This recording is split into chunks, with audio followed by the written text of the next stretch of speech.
Evening folks, Dean here again from Dean's Beer Reviews. We're going to do a rather interesting one that I've been itching to try tonight. It's another Belgian one.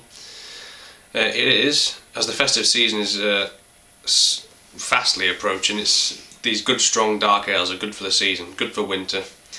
And what it is, like I said, it's a good strong dark ale. It is Malheur 12. There you go. Now the Malheur brewery is, well, it's not called the Malheur brewery, it's called the De Lancia brewery, which is in Belgium. Malheur make about a range of, I think it's about 5 or 6 beers, something like that. This is, I think, as high as they go strength wise. It is it's classed as a barley wine because of the sheer strength. It's 12% alcohol. So, like I say, it's one for sipping and it's one for getting warmed up on. Apparently, I've never tried it, so we shall see what it's like. The glass I've chosen to use today, because it's a barley wine, it's one of those that likes to breathe. I thought, why not use a good wine glass? So there you go, that's what I'm using today. It's Dartington Crystal, this, so it's not cheap. So if I drop it, I should be in big trouble. Yeah, so that's what we'll be using to drink it out of. There's the label again, Malheur 12. Hope you can see that okay.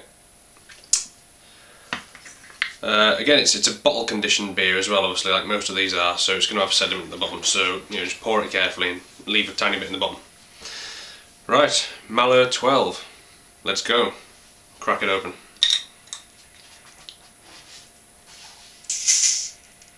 Ooh, big fizz. Only just got that off. Right, there's the rather mangled bottle cap. Malheur 12. Malheur 12. My wife's laughing in the background because I'm saying Malheur 12. Shut up. There you go. Anyway, thank you, darling. Let's give it a pour, shall we, and see what we've got. I mean, I'm getting just a bit of a darky smell, and I can see the foam starting to rise up. So we'll get this. We'll pour a little bit in, just to have a proper taste. We won't fill the glass up straight away. We'll do it differently today. So, how you're supposed to do it, really. So let's pour a bit out.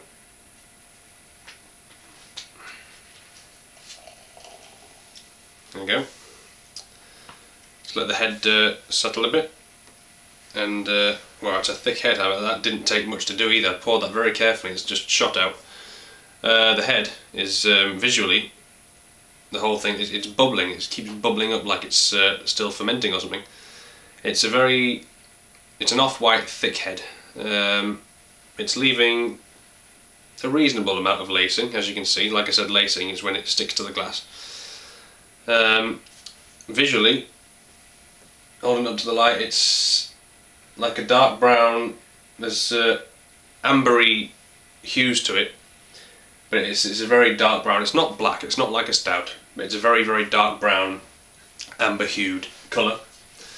I don't know how good that looks to you, but let's give it a smell. There's not a lot of bubbles coming up either, so...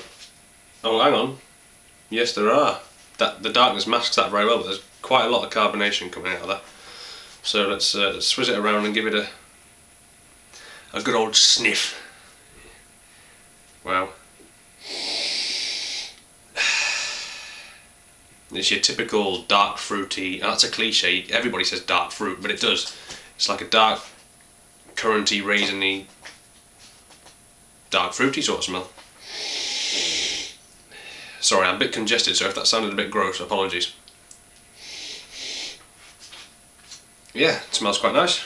Just a nice dark smell to it. Nothing too heavy. I'll pour it up and top the glass up carefully. There we go. Here we go. I'll tell you what, these wine glasses, these big balloony sort of wine glasses are brilliant for holding beer. They look absolutely fantastic. There you go, look. God, man, that head just wants to race to the top. You see how careful I'm being. There we are. That is a thing of beauty. Look at that. That just looks brilliant. Perhaps it's the glass, I don't know, but the whole thing looks brilliant. Right, we've had a smell. I think I'm going to get a bit of a moustache from this, but let's give it a taste. Right. Get past the head, which tastes very nice, by the way.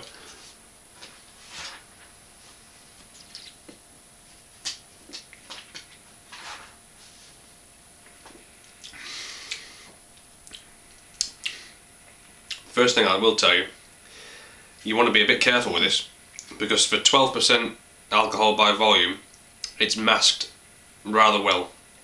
You can tell it's there, it's warming, but 12%, it tastes more like a 7.5 to an 8. It doesn't taste like 12% alcohol, so note that one if you're going to try this beer. It's very drinkable, don't be misled. Let's give it another taste.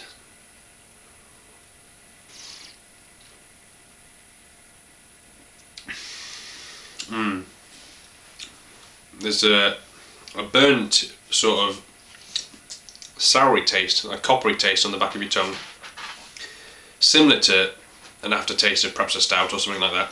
It's a very burnt malty taste. It's the mouthfeel is, you would expect it to be thick and heavy bodied, but it's not really. It's sort of just over medium, I would say. It's not a thick heavy bodied beer. Give another taste. Cheers. I should have said that at the start, but cheers anyway.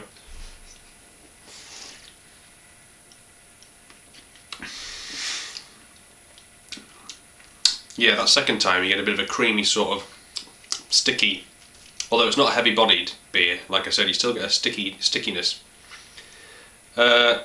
Syrupy-ish, but not overpowering, so just on the tip, you know, like an oily sort of feel on the tip of your tongue.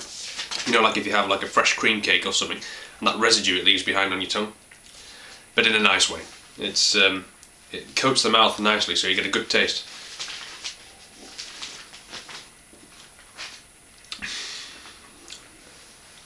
Yeah, it's a good. I mean, if you've seen my review of the other barley wine. Anyway, I've got to wrap this up because apparently my battery's dying. So yeah, Malheur 12. It's nice, but it's strong. Be careful. Very easy to drink. Cheers.